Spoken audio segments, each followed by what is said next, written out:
Hello and welcome to the Blues Kind Show, the show for kind blues.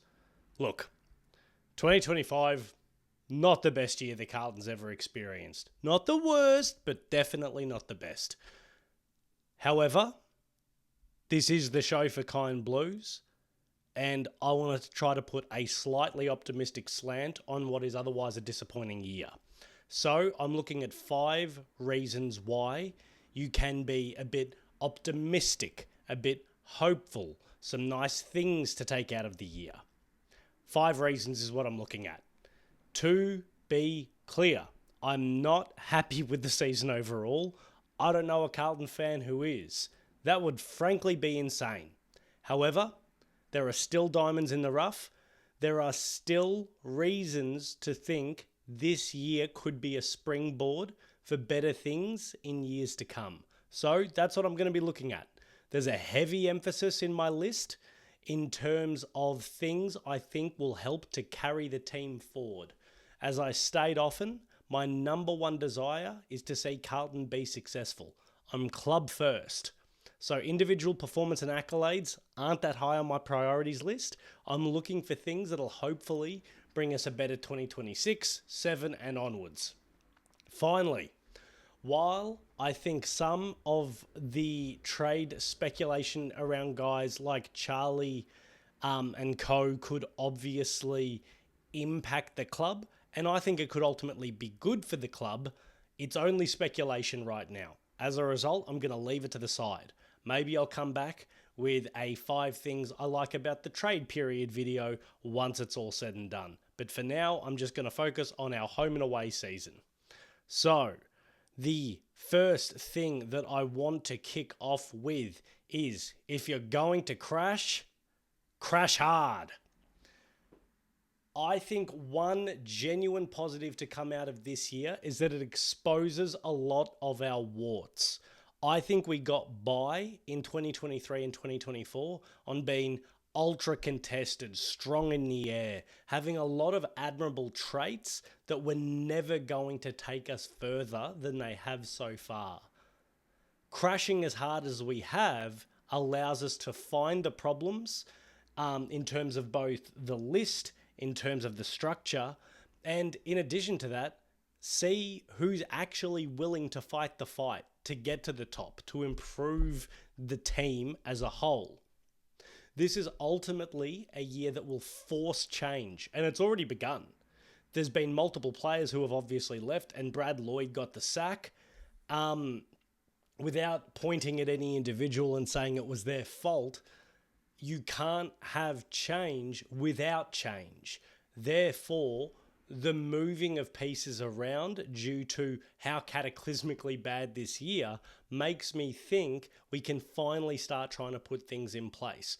Obviously, this is an optimistic slant, but I think you can look at the 2024 season as an example of what happens when you don't crash hard enough. We ran everything back. There was no changes in terms of the coaching panel. There was very few changes in terms of the list. We thought that we'd be able to, reload and go again. It didn't work out. This year has allowed us to find the major issues in our team, and I think that's been excellent. I'd be happy to do a whole video about it, but just off the top of my head, I think that obviously things like ball movement were wildly insubstantial. I think our forward flankers and forward pockets need a lot of work. I also think that some of our senior leaders, I don't want to get into it in full today, but I'm sure you can imagine who I'm talking about, need to have a good hard look at themselves. Not all of them, but some of them. Some who may actually be leaving the club. Because it turned out when the going got tough, they weren't tough enough to get going. So personally, I'd rather know who's in for it than having to endure another year of almost promise. That brings me to something else. A big thing to take out of this year is the blooding of the kids. If you're not happy with how your senior leaders are going, it might be time to look at the next rung and seeing if they can help you get any better. one thing that I've been really buoyed by is I went back and had a look at the numbers. In 2024, we played 12 guys of the age of 24 and under. This year, it leapt from 12 up to 17. Now, a lot of that's because of things like injury and whatnot, but it does mean we're exposing the younger parts of our list. Michael Voss said earlier this year that a way to know that you're going well is when the older guys on your list are being overtaken for spots by the younger guys. And I think we could even see towards the end of the year when guys like Mitch McGovern couldn't get a game anymore, that maybe some of our younger guys are ready to take the step. So I wanted to have a really quick look at some of the names here. Apologies if that's not perfectly legible, but, we know I like to work on one take. I'm not exactly an audiovisual wizard. So if we look at the top of the list, we can see guys like Ashton Moyer, Cooper Lord, and Jesse Motlop, who drastically increased the number of games that they played year on year. Ollie Hollands, once again, consistent as ever, played 23 games both in 2024 and in 2025, while Lockie Cowan played 3 fewer games, but that was due to injury. I'm rapt to see how many games we've been able to get into some of these younger guys. All of them are under the age of 22 actually, and all of them I think could help to bring us forward in the future. The other really nice thing to see was we debuted 7 guys in total across the year. Now they're not all listed here, partly because of age. However, seeing the high point for mine is 17 games into a guy like Matt Carroll, who I think the world of. I think he could be a really talented player for us going forward. He plays the sort of position, sort of half-back, back pocket, where you can find them late in the draft. There's been a long history of guys who were rookies succeeding in that sort of a position. So I don't see why Matt Carroll can't be the same. Additionally, seeing 6 games out of Harry O'Farrell before he got injured, he definitely would have played the season out. Seeing Flynn Young come in after being drafted in the mid-year draft, excellent. 8 games on the board, and he got stronger as the season went along. I'm not saying all of these guys will help to take us forward, but in terms of establishing depth that we desperately need as a club, these are the sorts of guys that will now start forming that, 20th to 30th on the list. Guys who are in and out of the side but are ready to play even though they're quite junior in their years. I wanted to play a special focus though on Francis Evans. I'm hardly the first Carlton player to say this. Carlton player, I wish. I'm hardly the first Carlton supporter to say this. The back end of his year was exceptional. In his last 5 games, he kicked 12 goals. If he didn't get knocked out by Stephen May, he obviously would have played an additional game as well as an extra half against Melbourne. In terms of, goal assists, confidence in his kicking, excellent one-on-one marks. I think my highlight for him this year was outmarking Mac Andrews, in a one-on-one marking situation.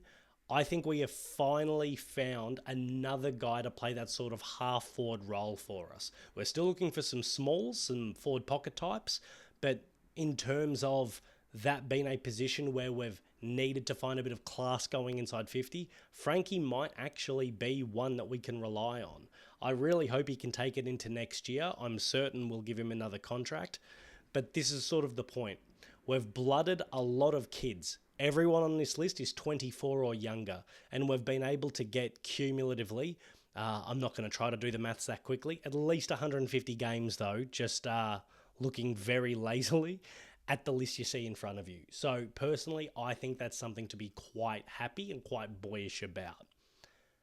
Another fact that I think is interesting is that a lot of the time, in recent years, people have said that Carlton's underperformed because of the lesser lights on the list. I think you can definitively say this year that that's not the case. I think it was the top of our list that let us down. Now, that might sound like a weird thing to take a positive out of, but I promise I'm going somewhere. If you look at our best 10 in our BNF from 2024, I think you can go through it and pretty much everyone bar two, had a down year for 1 year or another. So one reason or another, pardon me. So Patrick Cripps undeniably had a down year compared to years he's previously produced. Nick Newman, down year because of injury. Sam Walsh, down year because of injury. Jacob Wiedering, down year, had some injuries, but not to the same extent as the two blokes I mentioned before. George Hewitt definitely had an improved year this year, came fifth in our BNF last year, probably going to win it this year. Blake Acres, down year compared to 2024. Tom De Koning, down year compared to 2024. Harry Mackay, down year in part because of things like injury and mental health, but I'm not here to do the root cause analysis as to why. I'm just saying these guys didn't necessarily perform. Some for their own reasons, some for reasons out of their control. Charlie Curnow came into the year injured, but 36 goals by his standards is a down year. And then 10th in our BNF last year was Matt Kennedy, who's gone. So, George Hewitt had a better year. Matt Kennedy is no longer here. The other 8 guys from our best and fairest, top 10 best and fairest last year had down years compared to last year for different reasons. You might say, oh, but that's obviously a terrible thing. It does explain why we had such bad outcomes. When you compare it to how well the under part of our list performed, I only looked at the young guys earlier. I think there's also some older guys like Zach Williams had a career year since his time at Carlton. Nick Haynes was excellent in his first year for what is a third tall defender. Like, these guys though, they can't overcome the cream of your list having a bad season.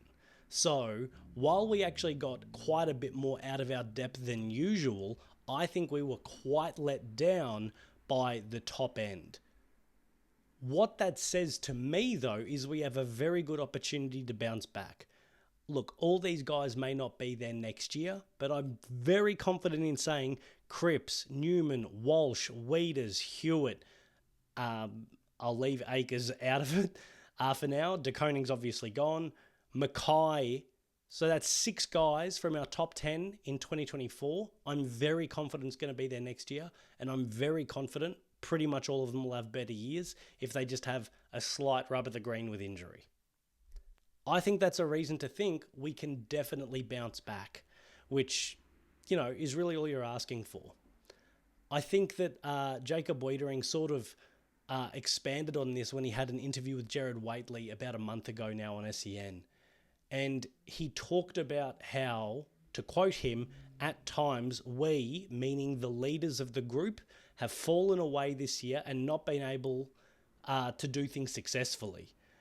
We'll go to work on ourselves and have those conversations about our own leadership, what's worked, what hasn't, and how we can improve each other and move forward.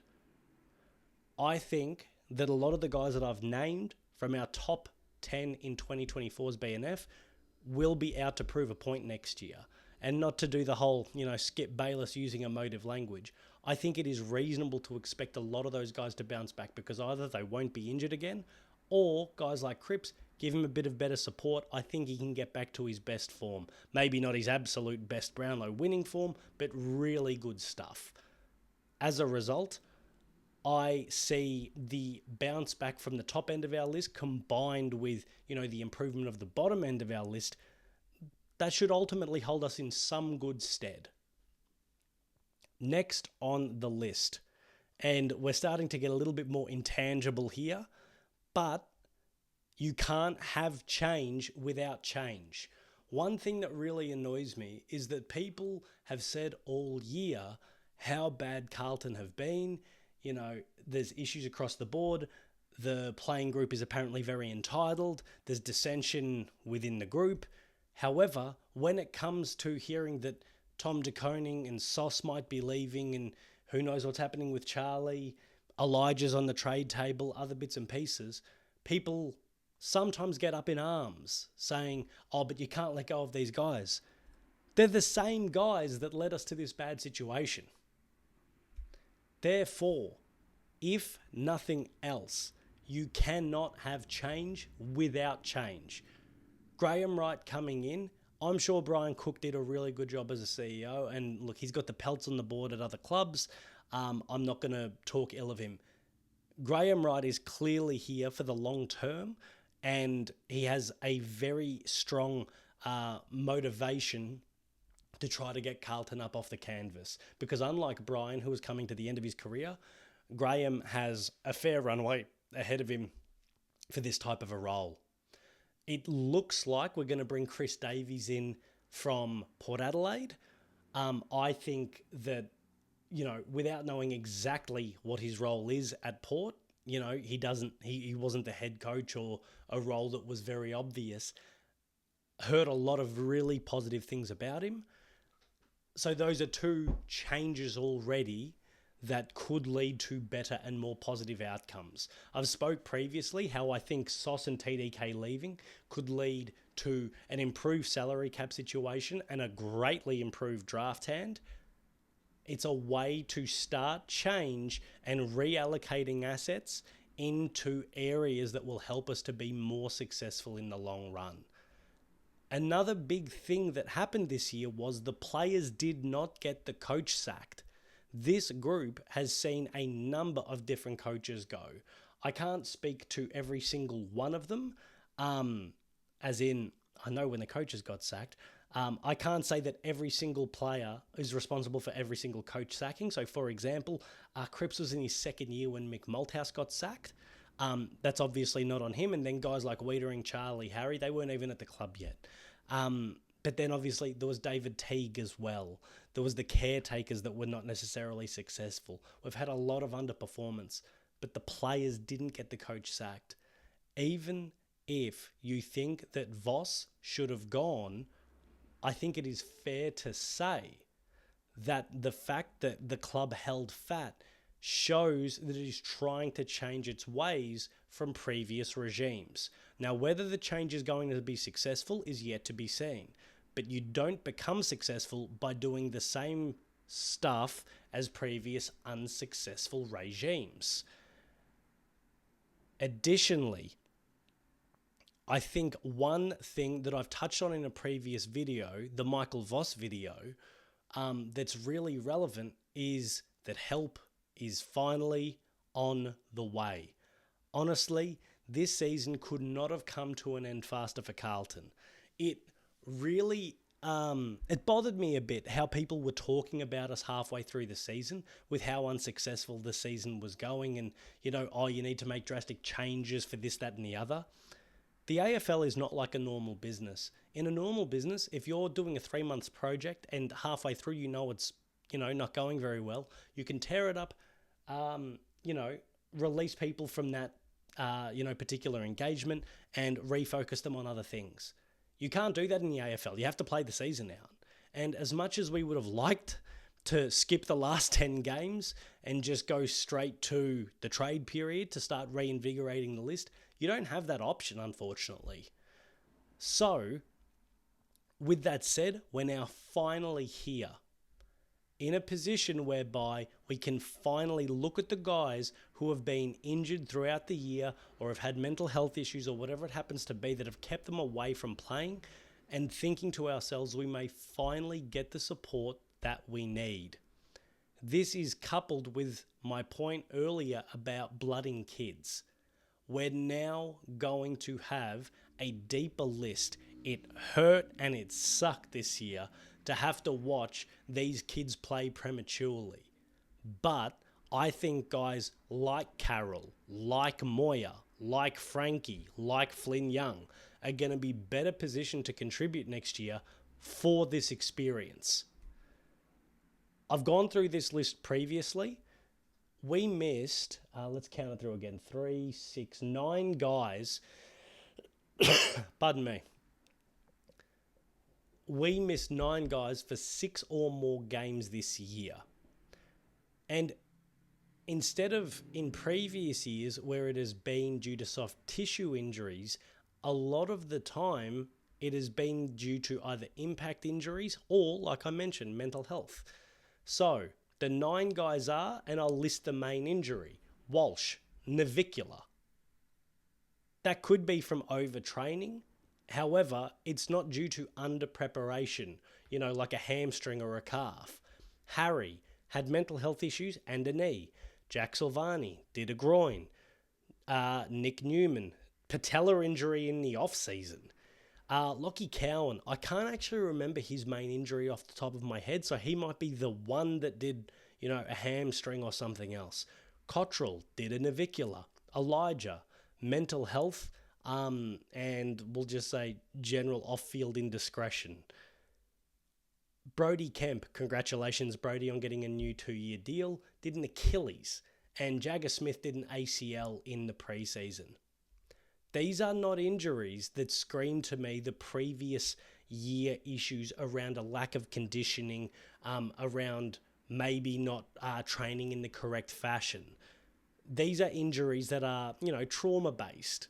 They're, an ACL, a navicular, an Achilles. These are things that, if you have a little bit of luck, won't happen year on year. And if you add in, obviously not all 9 of these guys, given that Jack Silvani's off, but at least 7 of them back into the mix, suddenly your depth plus the kids earlier looks a heck of a lot better.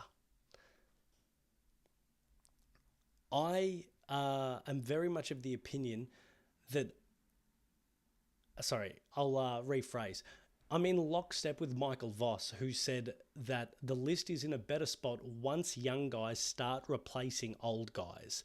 And I think we'll now start to see that to happen. Because some of the guys who have been, very fortunate to have games over the last couple of seasons will now get squeezed out by both the returners and also the young guys that have got exposure this year. As well as that, some of the guys who will return will directly address the issues that have sort of plagued us for the last year or so. And that's sort of, an issue with kicking and an issue with, run and carry. So guys like Walsh coming back, Nick Newman, an excellent kick, Cottrell, a good runner and kick. Jagger Smith, that's sort of meant to be his one wood, albeit he's only going to be a second-year player. I think there's a lot of reason to sort of think next year could be much more positive. I'm not saying win the flag. I'm just saying I think that the list will be much more positive. I think the vibe will be a lot more positive, and the chance for us to capture some extra wins in order to make the finals again is very likely, frankly. If you like what I'm doing, give me a like, give me a subscribe. If you want to engage, push back, agree, disagree, give me some ideas, whatever it happens to be, please leave a comment.